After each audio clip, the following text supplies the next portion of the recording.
What's going on, Hellcats and Hellhounds? It's your Hellmaster Dede back with a brand new video, and today we will be talking about Scream 3 and why I think Roman Bridger is the greatest Ghostface in the entire Scream franchise. But first, before we get into any of that, make sure you smash the hell out of that like button. Make sure you follow your Hellmaster on all social media platforms. And let's go ahead and dive into Roman Bridger being the greatest Ghostface in the entire Scream franchise. So, ladies and gentlemen, Hellcats and Hellhounds, if you know your Hellmaster, I am a huge fan of Scream. And one of the most important things about a Scream movie is the killer. And one of my all-time favorite Ghostfaces has to be Roman Bridger, played by the one and only Scott Foley. Now, this is a hot topic in the horror community. Most of the time in the Scream franchise, the fans are going to choose Billy Loomis and Stu Macher as their favorite Ghostfaces. And then you'll go down along the line, you have some that will choose Nancy Loomis, Mickey, even Jill Roberts. You even have some new fans of Scream who will say that Richie was the best Ghostface, or the Bailey family. But the list goes on and on of who they say, but for some reason, Roman Bridger is usually left off that list.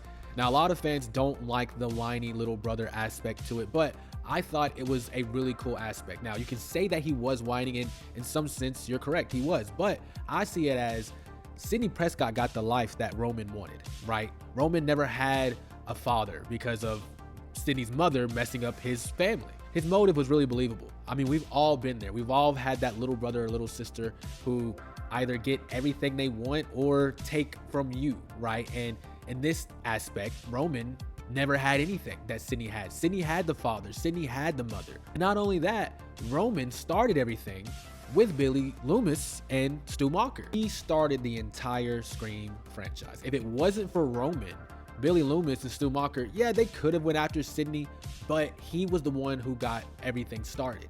And then from Scream 1996, it went to Scream 2, and then finally Roman reveals himself in Scream 3. Now, there is a theory out there that there was supposed to be a second killer in Scream 3.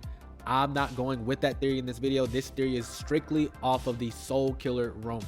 Now, another reason why I do like Roman Bridger is the ending scene in Scream 3, which you guys are watching on screen now, right? I mean, you have this ultimate fight between brother and sister. Sidney Prescott is being super badass. Roman's giving the best dialogue, and you have Dewey and Gale trying to get to Sidney to help her. I mean, it's one of the best endings, the most iconic endings in the Scream franchise. And I will say, Sidney Prescott was so badass in this scene.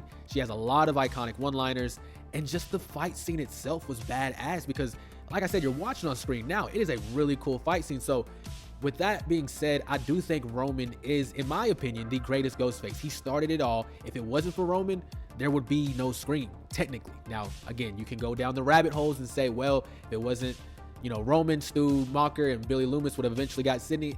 That might be true. But in this universe, in the Scream franchise universe, it was Roman. And he's the only single Ghostface. I know there's a theory out there saying that there was supposed to be a second killer reveal. Some say it was supposed to be Stu Macher. Some say it was supposed to be a side character in the movie. But what we got was the first solo Ghostface, and he did an amazing job. He faked his own death. Everyone thought that Roman was dead, but no, he was alive and well. So I think that all in all, Roman deserves the respect in the Scream franchise. If everyone else gets respect, so should Roman. But as always, that's just your Hellmaster's opinion. What the hell do you Hellcats and Hellhounds think? Do you guys think that Roman Bridger is a good Ghostface, or do you think he's overrated trash? Let me know down in the comments below. I'm your Hellmaster Dede, and I'll see you Hellcats and Hellhounds in the next one. Peace.